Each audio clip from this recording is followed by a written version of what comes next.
Episode 227 of The Horror Guys. Hello, everybody. I'm Kevin. I'm Brian. And we're going to talk about some horror movies that we saw. How many? We saw 6 in total. Well, 4 are going to be really talked about here in depth, and 2 will be bonus ones that you can check out on the website. which website? Where's the bonus ones at? I believe that's horrorguys.com. No. Well, that's our main site. Okay, tell us which sub-site it's on. Okay, the main site, horrorguys.com, has 4 movies and a short every week. Most of the time. Yeah. And the other 2 bonus reviews can be found at horrorbulletin.com. You can read them on the website there at horrorbulletin.com, or better still, sign up for the weekly newsletter, which is free. And they'll come directly to you. And you'll get 6 movies and a short every week in your email. How awesome is that? It's very convenient. And then you can just read them in your email browser on your phone or whatever. Well, what do we got this week? Oh, well, we don't have anything brand new this time. This is like 80s sci-fi week. 80s-ish and late 70s, yeah. We got Humanoids from the Deep, which has definitely got a science fiction bent to it. And then Saturn 3, which is hugely science fiction. Those are both from 1980. And we'll play with computers and try to summon the devil for Evilspeak from 1981. And aliens come to visit us in The Hidden from 1987. No, it's not so hidden. You just spoiled it for us. Well, There's aliens. There's aliens. And then as the bonus films, we got Friday the 13th, Part 6, Jason Lives from 1986. That's like half the series now. Yeah, we're getting there. And Magic from 1978. That was a cool one. I liked Magic a lot. Anthony Hopkins and the other dummy. Yeah. He's a ventriloquist who's kind of losing his mind. Yeah, we mentioned horrorbulletin.com and, of course, horrorguys.com. The other one is horrorguysshop.com. And if you pop over there, you can pick up all our real books, plus a couple of free ones. We've got the Horror Bulletin Monthly. Issue number 20 is available. Absolutely for free. This month only. Normally it's $3.99 US dollars for the ebook, and I think $7.99 for the paperback most places. But this month, as a sort of a free sample, because we love you all so much. Yes, we do. We're giving you Horror Bulletin issue 20 for free. See what the thing's all about, and we hope you'll get them every month. And that Halloween book is still free, too. Halloween book is free. We've got Jess and the Werewolf, a fiction book. I think it was maybe one of the first books we ever released back in 2014. And it's free. It is. You don't have a comment on that one, do you? It is. I was not aware of this. It is. It's the first of a series. It is. Yeah. Give the folks a little taste, and then they get hooked. And yeah, we know how that works. Yeah. Yeah. We're But it's a story in itself too, though. It's like a first story. It's more than a chapter. It's a self-contained story. It's a cliffhanger series. But then it continues on to the other books. Yes. Yeah. All right. Well, this week, today, right now, we have Humanoids from the Deep from 1980, which was also known as Monster. Which was a very bland and generic. A very bland and simple title, which I can see why they changed. Go watch that monster movie. You're not narrowing it down too much. What monster movie is that? Yeah. This was directed by Barbara Peters and Jimmy T. Murakami. Written by Frank Arnold, Martin B. Cohen, and William Martin. Stars Doug McClure, Ann Turkle, and Vic Morrow. And there's a trailer on YouTube. It is a runtime of 1 hour and 20 minutes. Not that long. Doug McClure. We recently watched him in 2 or 3 of those late Amicus films from 76 and 70. Journey to the Earth's Core. The Land That Time Forgot. Yeah. And The People That Time Forgot. He's in 2 out of 3 of those, I think. Yeah. And he was still, the action star, beating people up, kicking through walls and all that stuff. 4 years later, he was noticeably older here.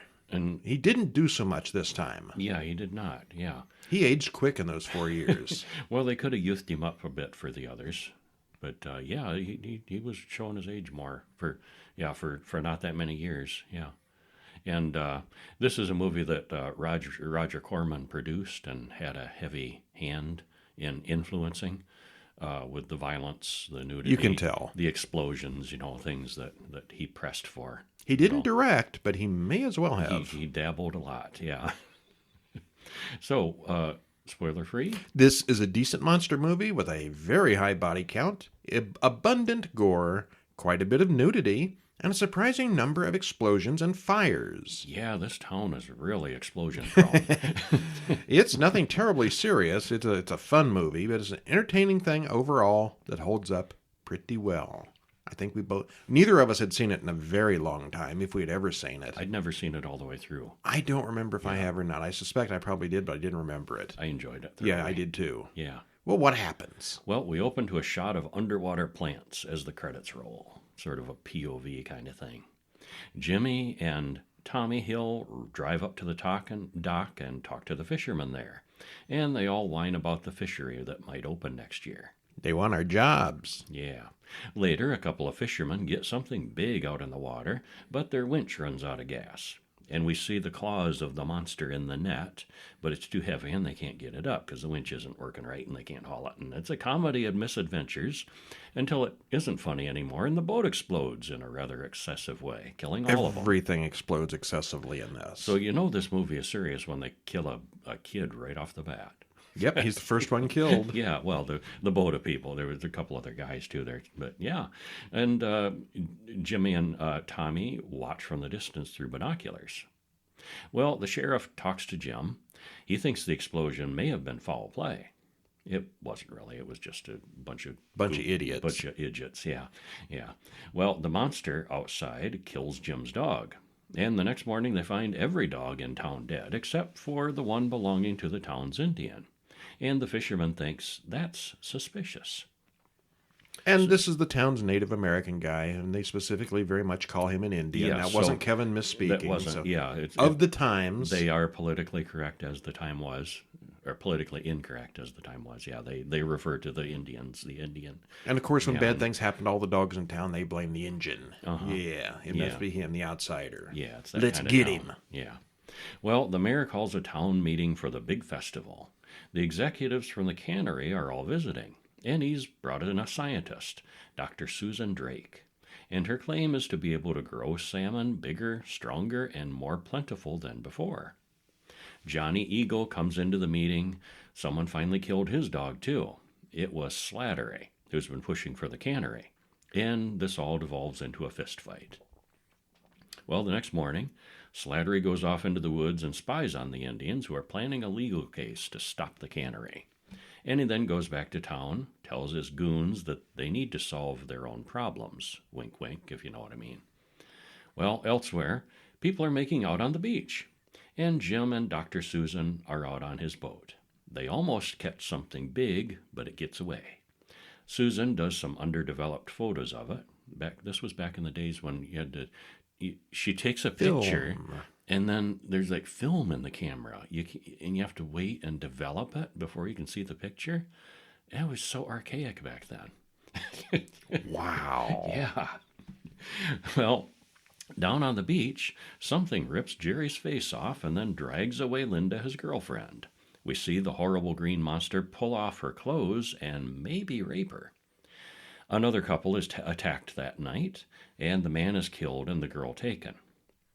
Tommy and his girlfriend go to Johnny Eagle's place for dinner, but Slattery and his goons arrive outside in the dark. They firebomb the place, which, of course, explodes dramatically.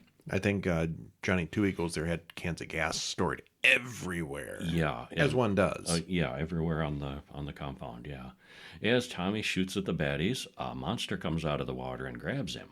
Johnny shoots the thing, but Tommy's in really bad shape. But they do have eyewitnesses. They all see it. The creature now. Yeah. Though the next morning, all the men talk about what happened last night. Johnny brings in Tommy's body, and the sheriff says he's got some explaining to do. Susan listens to Tommy's story, and she believes him. Jim stands up for Johnny, and he, along with Susan, go off to look for the creatures, while everybody else in town looks for all the missing teenagers. Susan thinks they are nocturnal predators, so it's probably safe in the daytime. Probably. They mostly come out at night, mostly. Yeah. They start looking in all the little caves along the beach, and they do soon find one of the creatures. And they find Peggy, and she's definitely not dead. Not completely. Well, they take some of the creatures' bodies back to the lab for examination. But the cannery people are clearly trying to cover it up. They think Susan's theories are incorrect, but the proof is right there in front of them. She tells about DNA 5, which speeds up evolution and growth. That was the salmon growth compound she was talking about before. It's not just salmon anymore. Yeah, the problem is that some of the experimental salmon escaped into the ocean, and these things ate the salmon, which probably accelerated the evolution of those creatures. What happens if a human eats that salmon? We never find out. We don't get that far, no. Well, the big salmon festival is underway, and the DJ keeps pronouncing it Salman. Welcome to the Salman Festival. The Salman Festival. Yeah. Well, most of the town is at the big nighttime celebration. For the Salman Festival. Nighttime celebration, yes. It's a big old carnival. They got rides and fair type stuff. Well, the mayor isn't really excited by any of this, but it's all needed for the town. It's good for the economy, good for morale. Jim returns with one of the creature's bodies, and suddenly several live ones break through the boardwalk. It's a pandemonium mess, and lots of people die. Yeah, that's quite graphic, and it goes on for quite a while. Well, Jim and Susan, for some reason, spray the whole harbor with gasoline and ignite it. All the monsters are on land chasing people around, so let's set the water on fire. And just the surface of the water, the creatures can go underwater. They wouldn't be bothered by a fire. They can stay down there as long as they want. Yeah, but it looked cool. Slattery is attacked by one of the creatures, but is saved by Johnny Eagle. Well, comeuppance time. Yep. Meanwhile, we see the creatures are stalking outside Jim and Carol's house. And we also see that she has one of the most excessively effective lock doors ever, door locks, but they come in through the windows. Oops. Smash, yeah. And Carol goes full psycho on the thing. Yeah, she's good with a knife. She's a badass, yeah. The sun comes up and the town is a disaster. Sheriff's in a daze, and he says Dr. Susan went back to her lab. And back in the lab, the survivor Peggy is giving birth. And Dr. Susan is delivering the baby, which turns out to be pretty much a copy of the chest burster scene from Alien. Wow. Yeah, it was. Mm-hmm. Same thing. It was very reminiscent of it, yeah. Yeah, they clearly borrowed quote from that. Yeah. Yeah. Well, let's see here. They killed a dog and a kid in the first 10 minutes. Lots so you of know you're in dogs. for something special. Yeah, and I just won lots of dogs. Every dog in town, yes. Yeah, Does the dog live? No. None of them. I don't think you actually see any of the dogs being killed, do you? We see the one that Johnny Eagle carries in dead. Yeah. But, I mean... No, we don't see the actual act of a dog being killed, no. Things blow up really spectacularly and very easily in this town. And what was the point of igniting the water in the harbor when the monsters were killing everyone on land? Because Roger Corman said, you know what would look really cool? More fire. Yeah. Well, most of the actors thought they were doing a serious science fiction film with some basis in reality. By the time producer Roger Corman got finished, they were all embarrassed by the excessive nudity, and the director even asked to have her name removed from the credits. Alan Smithy time. Yeah, later she did acknowledge that, yeah, that was a pretty good movie. I mean, years later, she Well, I mean, nobody's going to say it's great quality, but it is very entertaining. It's entertaining, yeah. Yeah, and it is one of the first films to work with the idea of genetic modifications. Mm-hmm. The creatures are obviously men in rubber suits, but they're really good rubber suits and are surprisingly effective here. Yeah, they were. There's lots of gore and carnage, and we do get to see a lot of the creatures in this one. It's basically a creature feature with a sort of a sci-fi premise, but it's surprisingly good for as old as it is. Yeah, if you like a creature feature, this is up your alley. We Yeah, both recommend this one for sure. Uh-huh. What's next? Saturn 3 from 1980. But we had to have watched Saturn 1 and 2 first, right? There is no Saturn 1 and 2. Oh, it means something else. Okay. It does. Directed by Stanley Donen and John Barry. Written by Martin Amis and John Barry. Stars Farrah Fawcett. Well, okay then. Yeah. That's all we need to know. Kirk Douglas, who is pushing 70. Well, as the love interest. He was substantially older than Farrah. Yeah. He was in his later 60s. He was actually quite a bit older than her. Mm-hmm. And they are a romantic couple in this. So, yeah. And Harvey Keitel. And if you want to guess which one of them is topless most in this film, you'd probably be wrong. 1 hour, 28 minutes, trailer Yeah, in the I show don't think notes. Harvey Keitel took his pants off once in this one. That's not what I meant. Okay. There's a lot of Harvey Keitel movies where he does the full frontal nudity. Okay. And he does not in this one. Yeah. Farrah, however. She doesn't either. Well, maybe a little bit. a little. Kirk Douglas runs around shirtless through half the movie. Yeah, he shows more skin than wrinkled anybody. old blobbers blabbing around. You know. He's not that bad. You don't see your blobbers blabbing. All right, well, let's see. Spoiler free, what happens? The sets are the standout in this one. And the robots are pretty cool and expensive and the best they could do at the time. The main robot was especially expensive, yeah. All the effects are quite good, and the acting is hit and miss, and so is the script. But overall, it's more entertaining than not. It's far from a perfect film, but I almost think of it as a guilty pleasure movie. I just feel guilty. I enjoy it more than I should, I feel like. I think you do too. Because I watch it and think, boy, this is kind of bad, but yet I'm kind of loving it. It's an interesting story, an interesting idea, and really cool sets, and it's just everything else is just terrible. Yeah. Okay. Yeah, but it's still so good. We have a difference on this one. Uh-huh. It's not the worst movie I've ever seen. No. It's probably the worst movie we saw this week. We'll see. Well, an enormous spaceship approaches Saturn. We cut to various scenes of sci-fi sets as many people talk over each other. A little ship is loaded for launch, and Captain James rushes to report. We hear him talk to Benson, who failed his mental stability test. James suggests that he try not to appeal it, because he really is unstable. Mm-hmm. Well, Benson straps himself in and opens an airlock, sucking James right out while being shredded at the same time. And why would they have an open airlock in the locker room? That was such a weird design. Yeah, and a chair specifically designed for that, because, you strap yourself into this wall chair, and there's controls right across from you, where you can open the airlock. Why would It's a locker room. It's a locker room. But anyway, it got rid of his competition. Yeah, Benson then puts on the helmet and takes James's place on the launch. And it's a full face helmet. You can't see their face at all when they're fully suited up, so he can take the guy's place and nobody realizes it. Very convenient. Yes. Well, the launch proceeds as scheduled on the way to Saturn III. Well, Saturn III is an experimental food research station located on one of the moons of Saturn. Benson, who replaced James, unloads his luggage and carries it inside, where everyone removes their masks. And no one ever figures out that he switched places. No. The dead body just floated off into space and nobody noticed. Nobody ever asked what happened to Benson. Yeah. And, no alarms or anything went off when, the airlock was open. Yeah, you'd think there'd be an alarm. I think you mentioned that later, too. Yeah. Okay, so on the Saturn III, we have Benson, Major Adam, and Alex. And Adam and Alex don't know who to expect or anything, so there's nothing unusual that Benson. Oh, they call him showed Major up. James a couple of times. Oh, they know who he's supposed to think, be. Oh, they do think it's supposed to be. And they think Major it's him James. all along. They never find out he's a fake. Yeah, I know. I realized that, but I didn't know they knew his name. Yeah. Okay. Well, they knew the other guy's name. They don't know his name. He's Benson, really. Okay. Yeah. Okay. I missed that. Well, she says that they hardly ever get visitors, especially from Earth. The entire solar system is now colonized, and Alex has never been to Earth.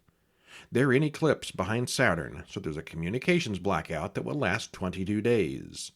So even if they do find out, nobody's going to tell. Uh-huh. Benson says they're behind schedule with their work, and they need help, which he has brought. Adam and Alex are clearly an item, showering together. Benson gives Alex some blue dreamers, some special sleeping pills. But Adam doesn't approve of the drug use, and she wants to try one together. He has to remind her to wear clothes because, hey, we've got a guest now. Oh, yeah. Benson sees the pet dog and thinks it looks tasty. Benson is unhappy that Alex isn't available for sex, as she's exclusive with Adam, which is not how things are done on Earth anymore. He watches them have sex on their video camera, and the next day, he's after her again. I'd like your body. I'd like to use it. Subtle. Yep, he just very subtle. Comes right out and says it. Yeah. Benson opens the weird cylinder he's brought, and it's full of lab-grown brains for a robot, but it's not programmed yet. Yeah, it's fresh brain tissue without any thought yet. Once it's fully programmed, either Adam or Alex will be irrelevant. Even in the future, they're losing their jobs to the machines. Yep, they are. Adam says he's getting close to retirement, but he's not obsolete yet. Adam suggests flushing Benson into space, but Alex thinks that's just mean. Yeah. Of course, he was right. Yeah. Benson assembles the huge robot without a brain inside. Adam and Alex are surprised that it's finished so soon, and the thing is called Hector, and he's not quite ready for prime time. Benson plugs his mind into the brain to train the robot directly, but we've already seen how stable he is. Yeah, that's not a good. That's good. That's not good. That's bad. That's very bad. Adam plays chess with Hector, and Adam wins. Hector crushes the chess pieces. So he needs a little fine tuning yet. Adam thinks it's all very suspicious, but Alex argues that Benson has been carefully selected and trained, so it must all be safe. Yeah, it must be okay. Alex gets a rock chip in her eye, and Benson holds her still while Hector reaches in with tweezers and pulls it out. It looks scary, but it works out fine. This big robot is a shaky, twitchy mess. I mean, it wobbles when it walks, and it doesn't look that steady. Tweezers in the eye is not something I'd want to try. Yet it does precisely do that. So yeah. I'm today. He's yesterday. Don't you like me? Benson asks again. He's still pushing for it. And all this time, we should probably talk about his voice. Yeah. Harvey Keitel has this Brooklyn built-in kind of Brooklyn accent that you've heard in everything he's ever done. They didn't like that, so they dubbed him. They didn't like that, and he wouldn't fake any other kind of accent, so they dubbed him with this other guy. Yeah, either wouldn't or couldn't. And the other guy's not very good. It's a very robotic voice. Yes, and it sounds totally artificial. It's weird Yeah. how bad his voice is. The words match the lips, but yeah, it even if you don't know odd. what Harvey Keitel sounds like, it sounds wrong. Yeah. Well, Benson doesn't understand why Hector won't talk. I am not malfunctioning. You are, says Hector by text. Hector then kills the dog and picks up Alex, refusing to put her down until she asks it to. Benson admits that Hector wants her too now. He learned that from him. Hector turns on Benson, but Adam rescues him. And then they, all flee and lock him in the greenhouse, and Hector's just smashing things up. And yeah, now what do we do? And I thought that was kind of a comedic, moment, because Benson is way over his head now. And Adam's like, how do we stop this? And they go, I don't know. He's like, don't. What am I supposed to be, the specialist? Yeah, the real guy would be okay at this point. Adam asks Benson what they can do as Hector starts smashing things up, but Benson doesn't really know because he's not really the guy trained for the job. They hope to wait until the power reserves run out, but Hector has learned to recharge himself.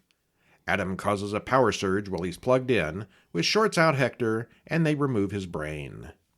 Benson dismantles Hector, but during the night, Hector controls the mindless robot in the lab to reassemble himself. Yeah, That's not supposed to happen. There's several little robots that are helper bots, and yeah, he's able to put himself back together because he's modular. He goes back together easy. He does. Yeah. Benson says he's leaving, and he's taking Alex with him. Adam takes offense to that, and the two men fight. Adam wins easily, but Benson whacks him over the head. Before Benson can do anything to Alex, Hector shows up and cuts Benson's hand off. Ouch. And worse. Oh, yeah. There's a great deal of running around and hiding. Mm-hmm. Adam sets a trap for Hector, but Hector avoids it until they push him into the liquid nitrogen. That only slows him down. And luckily, there was a handy pit of liquid nitrogen right there. Of course there is. Yeah, There always is. Of course, Well, Adam and Alex suit up and run out to Benson's spaceship, but it explodes before they can get there. Hector, yeah, that's a good one. Hector remotely detonated it. Benson calls for a meeting. It's really just Hector, though, using Benson's severed head. Ew. Yeah. Yeah. Well, the eclipse finally ends, and another Earth ship makes a flyby to do a wellness check on them. Adam wakes up, and now he's got one of Hector's ports installed on the back of his head. We see that Hector can speak in both Adam and Alex's voices as he lies to the men on the ship and sends them away, saying everything is just fine. Nothing to see here. Yeah. Adam wires himself up with explosives and reports to the robot. He grabs Hector and jumps into the liquid nitrogen pit as he sets off the explosives. Bits and pieces fly everywhere. Very dramatically. We then cut to a massive starliner, and we see Alex on board, finally going to Earth for the first time. Well, happy ending for one of the three characters. Mm-hmm. I guess nobody is on Saturn 3 anymore. Or maybe they sent different crew, different. Because it was a food experimentation. They were working on different ways to grow more and better food. They probably sent more scientists. Probably did. Yeah. Well, the opening scene with the giant ship couldn't be more of a ripoff of Star Wars Star Destroyer intro scene. Mm-hmm. You start Very out in much space so. and you see this tiny little tip, and then it gets bigger and bigger and bigger. Yeah. Well, Benson's murder of James didn't set off any alarms at the space station. You can't even open the back door of Walmart without setting off alarms. Yeah, that was hard to believe. Yeah. Well, for the age of the film, the space effects are really pretty good. The indoor sets, are really large and well done, and some of the largest ever constructed at the time. The robot, which costs $1 million actual dollars to build, isn't that impressive, but it does the job here. It does, yeah. Harvey Keitel had a strong accent that they didn't like, so all lines are dubbed, which makes him sound stilted and almost robotic. He's definitely off. Mm-hmm. It's odd. But he does make Earth sound like a pretty awful place to be. There's an awful lot of running around in those expensive corridors. It looks good, but the story is stretched out, the pacing is kind of awful, and the acting is somewhere between mediocre and atrocious. And I'd say 70% of that is Harvey Keitel. And yet I was so entertained watching it. Well, Farrah Fawcett's not really known for her acting ability, especially early on. And yeah, Kirk Douglas could act okay, but he was probably the least of the three characters. Yeah, I liked it. I was still entertained. Okay. Which takes us to our short film this week. What do we got? Polaroid, a brand new one, which was directed and written by Alex Magana. We've done others by him. I don't know why he shows up in our YouTube feed so often, but he does. He must make a lot of these things. Stars Elizabeth Lee, Mila Benskin, and Helena Garassi. Runtime is 9 minutes and 13 seconds, and it's free to watch on YouTube. What happens?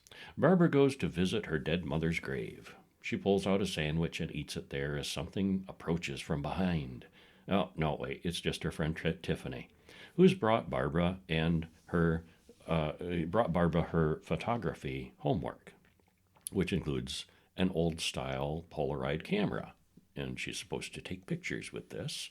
So she takes a picture right there in the cemetery. Are Polaroid cameras What could even still happen? sold? Would they be teaching that in photography classes? I thought I heard that Polaroid is no longer making it themselves, but there are knockoffs. Those were kind of obsolete 30 years ago. There's knockoff companies making them still. Okay. Yeah, I think. Well, what else happens? Well, first off, Polaroids don't develop anywhere near that fast, but no one under the age of 40 would probably know that. And She takes a picture, she shakes it, and there it is. But then again, it would be a really slow video if it were time accurate. And also add that shaking them doesn't and never has made them develop faster. But everybody does that. But it does for this, for the benefit of this short film. It does. It's well paced. It looks really good, and it all happens in the bright daylight, which kind of makes it even creepier. Yep. Yeah, it's very nice. Yeah, we both liked it. Yeah, it's a good Even one. though it's technically... Polaroids aren't like that anymore. Polaroids? Yeah. All right, well, next up we've got Evilspeak from 1981, one of my guilty pleasures. Mm-hmm. Directed by Eric Weston, written by Joseph Garofalo and Eric Weston, stars Clint Howard, R.G. Armstrong, and Joe Cortese. R.G. Armstrong plays Sarge, the drunken janitor who gets like 6 words and 2 scenes, and he's second billed in this. It's amazing. Got a good agent. Mm-hmm. Hour and 27 minutes, trailer in the show notes. Spoiler free. What's it about? Well, it's kind of dated and hokey around the edges, but entertaining at its core. The technology and whole vibe are very 80s, which really makes it kind of fun. Yeah, this was like early 80s, before I had a computer and I wanted one so badly, and they were so expensive my parents wouldn't get me one. Well, and they kind of cheat in this too, because it does things that computers could not do at the time as far as graphics. But nobody had a computer at home, so nobody And really so knew nobody that. really knew, yeah. So You can so do it's that cool. with a computer? Well, I want one even more. yeah, which might have contributed a little to the spread of home computers. It did for me. Yeah. I wanted to summon demons. They made Clint Howard pay for his own toupee. That's said in trivia about this. Well, he was going bald at like 12, wasn't he? He went bald really early. Yeah, and he's hairpiecing it in this. It looks good. No, I it mean, doesn't. It's pretty obvious it's a well, hairpiece. Okay, all right. I thought it looked okay. If you know, yeah, but if you didn't know, maybe You not. can almost always tell even today, unless it's like a Hollywood movie with a pro putting it on for you. And even then, sometimes. Average people, you can almost always tell a toupee. Yeah. Anyway, they made him pay for it. And if you're so wearing a for some toupee, reason, yes, I'm yeah, talking to you. We can tell. quite often. All right. Well, we watch as a group of conquistadors disembarks from their ship. The priest says that Lorenzo Esteban is banished from Spain and condemned to suffer eternal damnation. Later, we see Esteban with a group of his cultists doing dark rituals and human sacrifice. We cut to the present, where Stanley Coopersmith causes the team to lose yet another soccer game for West Andover Military Academy. Bubba is the school bully, and he hates Stanley.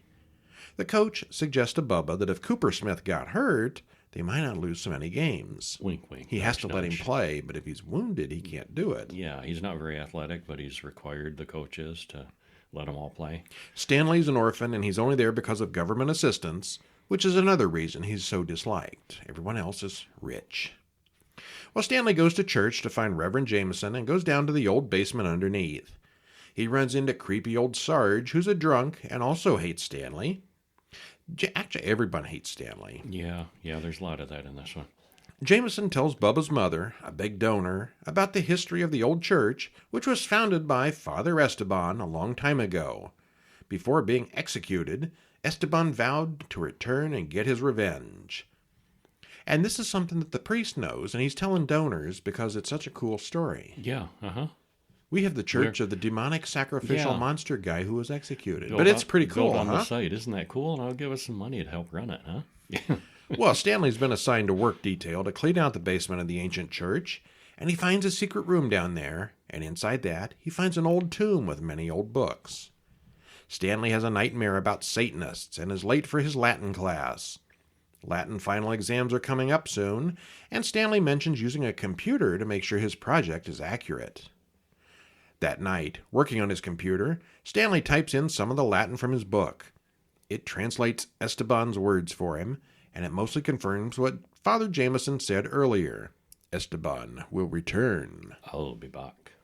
The school's headmaster chews out Stanley for being bullied and unconfident. You know, that headmaster guy, he was in Harold and Maude. He is just so typecast as a minor authority Uptight. figure. Tends to be military. You know, this is not his first rodeo in this kind of role. And he usually spanks Stanley with his writing crop. But the colonel's secretary finds Stanley's book. If you got a riding crop, you might as well use it on the students. They don't have horses here. Why would you have a riding crop? Because it's part of his thing. I want a riding crop now. His military garb. He's got a riding Smack. crop, yeah. Well, the colonel's secretary tries to read the book while he's working, and she's almost mauled by pigs. Almost. Mm-hmm. Well, the bullies sabotage Stanley's homework project, and he thinks they also took his book. Yeah, well, Stanley actually accidentally left it In the office, yes. there, and the secretary finds it. And it's later when Stanley is working on the farm area where she reads the book and it fires up the pigs for some reason. And Yeah. they almost get him. Bubba denies having the book, and he takes the whole computer system, an old Apple II, down to the dungeon to continue his translation work. And boy, that was big and clunky back then. Oh, yeah. There's no laptop. Yeah. It gives him all the ingredients to perform a black mass, which he soon attempts. Jake, the cook in the mess hall, is nice to Stanley and shows him his dog, who just had puppies. Yeah, the one person in this movie who's actually nice to Stanley. And he gives one of the puppies to Stanley. Yay! Yay, Stanley's happy. Yay. Movie's over. No. Well, the black mask can't be completed without blood and some consecrated host. He goes to steal some host from the church, but he just can't bring himself to do it because that would be bad. The little wafer things. Yeah. Yeah. He leaves and is immediately attacked by a student wearing a scary mask. And he's knocked out. He wakes up and thinks the spell worked. Meanwhile, the computer does some weird stuff before it shuts itself off. And Apple IIs couldn't do that because they couldn't shut themselves off like modern computers. So, magic. This one's been possessed, though. Yeah. Yeah. But that's the only thing I don't believe about this film. Okay. Well, he goes back to the dungeon to feed his puppy, but Sarge hears him and catches him down there. When Sarge goes after the puppy, Stanley hits him. The two fight, but the computer activates and makes Sarge's head spin around, killing him. Stanley finds an even more secret room behind the secret room.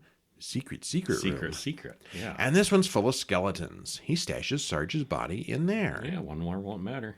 Elsewhere, the Colonel's secretary, who still has Stanley's book, goes home with it. Since she's the only woman in the movie, we get a naked shower scene.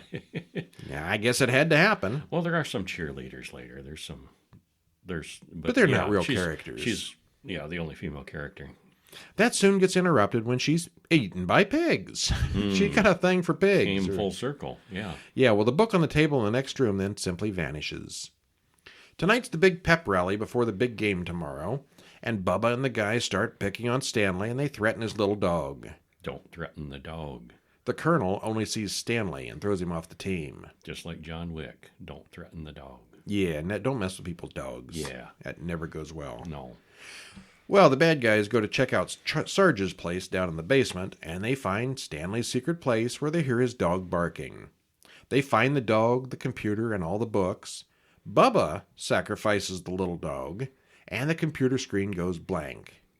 The computer had been asking for blood. It had. Yeah. Stanley comes back to the dungeon, and he knows exactly what's happened. And the computer then signals that it needs human blood. More. The puppy blood isn't good enough. He's just not doing the trick. Yeah. Well, the Latin teacher watches as Stanley steals the consecrated host from the church, and he's going to finish the ritual as instructed. The teacher follows him down into the secret dungeon, arriving at just the wrong moment. Oh, finally, Stanley has human blood to offer. There you go. Upstairs, Reverend Jameson is giving a pre-game sermon to all the cadets. Esteban then possesses Stanley. They see the Jesus statue bleeding and they all freak out, except for Jameson, who gets a nail in his forehead. Thunk. Naturally, the doors won't open, and the computer does a graphic show that computers of the time weren't capable of actually doing. And Stanley goes full carry on them. Yes, he does. Yes. He floats up out of the... I've actually heard this described compared to Carrie. Uh-huh. It's a similar kind of thing. Yeah, they're all trapped and he kills them off. Yeah. Yeah. Stanley floats up out of a hole in the floor with a sword. The Colonel orders Stanley to stop this, but then the Colonel loses his head. Yep. The pigs swarm in and kill some of the guys, while others burn in the rapidly spreading fire. A few holdovers are simply beheaded by Stanley's sword. Only Bubba makes it down to the dungeon, but he's then killed by the reanimated corpse of Sarge, and we get a message on the computer screen. Suffering from shock and catatonic withdrawal, attributed to having witnessed the fiery death of his dear friends and teachers, Stanley Coopersmith, the sole survivor of the tragic accident, was admitted to Sunnydale Asylum. He remains there still. So, happy ending for Stanley. And we get one more computer message that says, I, Stanley Coopersmith, will return. There were no sequels. But there certainly could have been. Well, it's a whole movie centered around what would later be Google Translate.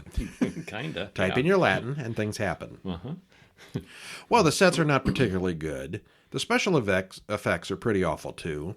The technology is 30 years out of date. Otherwise, it's pretty entertaining, and the addition of technology to Satanism is kind of an interesting idea. That 30 years out of date is incorrect. That's like 53 years now. 50 what year was now. this? Yeah. 80-something? Yeah, we need to correct that. That Okay. was 50 years out of date. No, it hadn't been 50 years since 80. 40 years. Math. Math is hard. Math. Okay, math, yes. 40 years. Okay, well, anyway, otherwise it is pretty entertaining, and the additional technology to Satanism is an interesting idea. The gore is good, and no one can say that these guys didn't all deserve what they got. Yeah, they kind of had it coming to them. Yeah, it's dated, but it's very good otherwise. Pretty good. This is one of my guilty pleasures, and Okay. Kevin's like, eh. Yeah, not as much for me. We're opposing. I'm more of a Saturn 3 kind of guy. So weigh in on us. Send us an email. Send us a Twitter. What do you like better, Saturn 3 or Evilspeak? Yeah. Yeah. Well, that takes us to our fourth film this week, 1987's The Hidden. I loved this when it came out, and I loved it still. I'm middle of the road on this one. I can bear it, but it's not one of my favorites. Huh. Directed by Jack Shoulder, written by Jim Kauf, stars Kyle MacLachlan, Michael Nouri, and Claudia Christian. Hour and 37 minutes. Trailer in the show notes. Spoiler free. This is a heavy science fiction cop action drama, but it has enough body snatching and body horror elements to easily qualify it for horror. Overall, it's a good story that's well made. Yeah, it's a cop story until the last 20 minutes or so. Yeah, heavily cop. Yeah. Well, we get a grainy black and white security footage from a bank as credits roll. There's a man who walks in, looks around carefully, and then he pulls out a shotgun and starts blasting. He stops, looks right into the camera, and then smiles before shooting it. And the man gets out into a sports car and speeds away with heavy metal music playing. And the police are right behind him, and he kind of seems like he's enjoying the chase. There's mayhem and damage as he causes other crashes and hits people. Tom Beck, a detective, is already looking for the man, whose name is Jack DeVries. He soon arrives at a massive roadblock, gets shot many more times, and gets blown up. And somehow they take him alive. But barely. He's on a ventilator in the hospital, and he's not expected to live. Detective Willis rattles off just how many crimes DeVries was guilty of, much more than what we just saw. We just saw the end of the story. Yeah, he's been at it a while. And at the police station, Lloyd Gallagher from the FBI comes to the police chief to be assigned a local cop as a partner.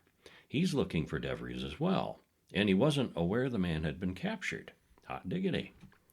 Well, meanwhile, at the hospital, the supposedly nearly dead DeVries gets up and walks over to the guy next to him in the next bed, and some kind of tentacle slug crawls out of his mouth and into that other guy. It's pretty big.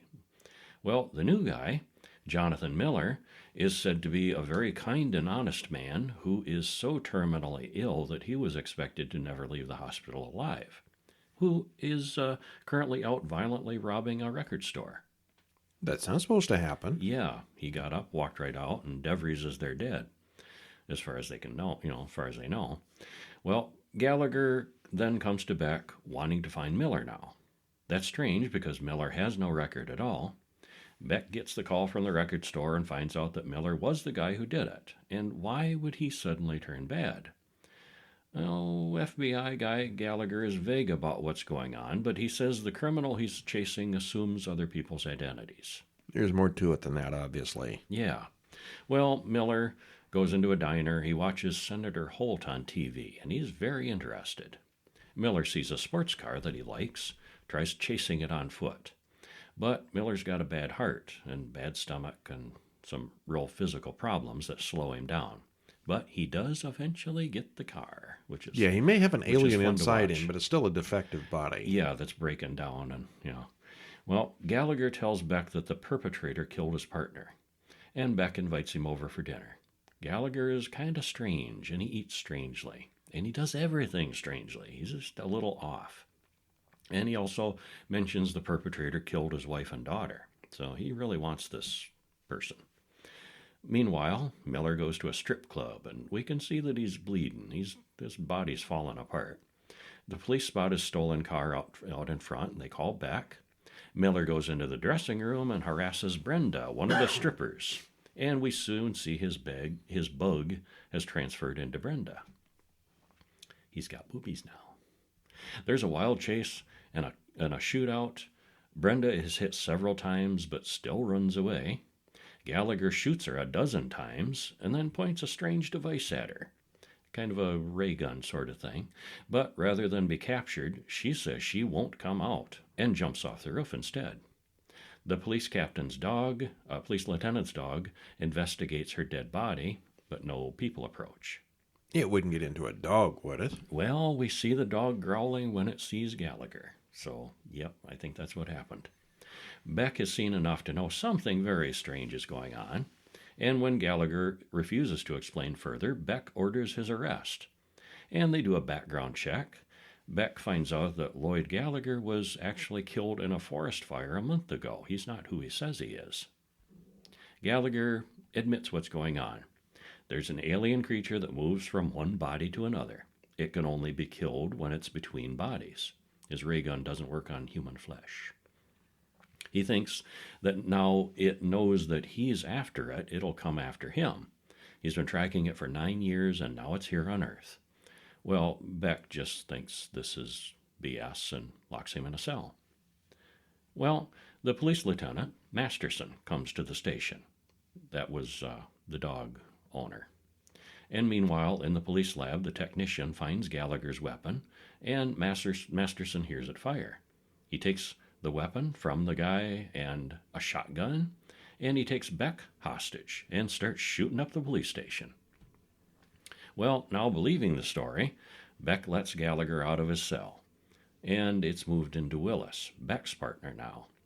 Willis is going after Senator Holt for some reason, and Willis goes in shooting, gets Beck twice in the stomach. Willis corners the senator after killing all his security, and then they find Willis dead, and the senator gives Gallagher a look as all his security walks him away. So, it's in the senator now. Well, the senator gives a press conference, and that's kind of funny because up to this point, the real senator had been coy about announcing, possible run for presidency, and the press asks, his agent that's standing at the podium, is the senator going to run? And she's like, oh, well, we haven't decided yet. The senator just stands up and says, I want to be president. He's the alien now. Well, Gallagher runs into the crowded room, and he's shot many times, but he keeps on going. He pulls out a flamethrower and blasts the senator right on stage. And the body is so damaged that the bug crawls out of the senator. Everyone sees it. Gallagher blasts it with his ray gun, and it explodes. Okay, we know more press conferences like that. Yeah, that was something. Well, at the hospital, Beck dies. But Gallagher is there and puts himself inside Beck. His true form is more like an energy beam, kind of light, more than the slug creature. But it's the same principle. He transfers himself to Beck's body, and Gallagher, now empty, dies, but Beck opens his eyes. And his wife and daughter come in, and he can continue as Beck. He can go home and they can teach him how to eat properly. Yeah. Well, we know from early on that the perpetrator is an alien that takes over innocent people's bodies, but it's a long while before Gallagher explains it to Beck. And then it still takes some convincing, too. Yeah. Well, the special effects are pretty minimal. The bug creature is a stop-motion thing. It's more sci-fi police action than horror. But when you got bugs crawling in and out of people's mouth, it's certainly got a lot of body snatcher and alien invasion elements. So we're going to call it horror for this one. Yep, I think we should. So this was Sci-Fi 80s Week. Uh-huh. Over on horrorbulletin.com, we've also got a couple bonus films that really don't fit the pattern. Friday the 13th, Part 6, Jason Lives. Yep, he's back again. Yes, Despite being killed in the previous movies, he is still back again. Did you know How that he does keeps he coming do back? that? Yeah. Huh. Well, it's kind of interesting how he comes back, so you should see that one. Yeah. Magic, 1978, starring Anthony Hopkins, Anne Margaret, and Burgess Meredith, directed by Richard Attenborough. And we're not going to talk about it, but I think that's actually my favorite of the week, of these 6. I saw this right when it came out, and it bored me to death because I was too young for it. Oh, I was fascinated. Yeah, I liked it a lot the better first this I saw it. time. Yeah, I saw it when it came out, too.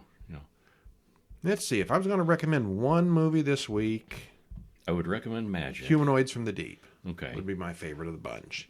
I think Magic is also very good. Yeah, Magic's my favorite, and then after that would be Saturn 3.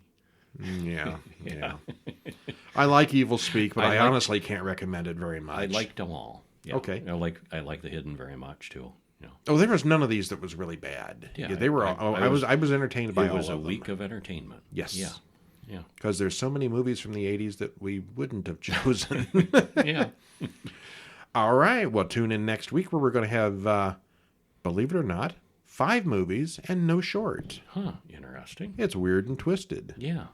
Let's see. What are we going to watch? We are going to watch, bringing it up. This is the Pope's Exorcist week, isn't it? It's in there. Yeah. We got The Offering, sort of a Jewish version of The Exorcist. That was an interesting one.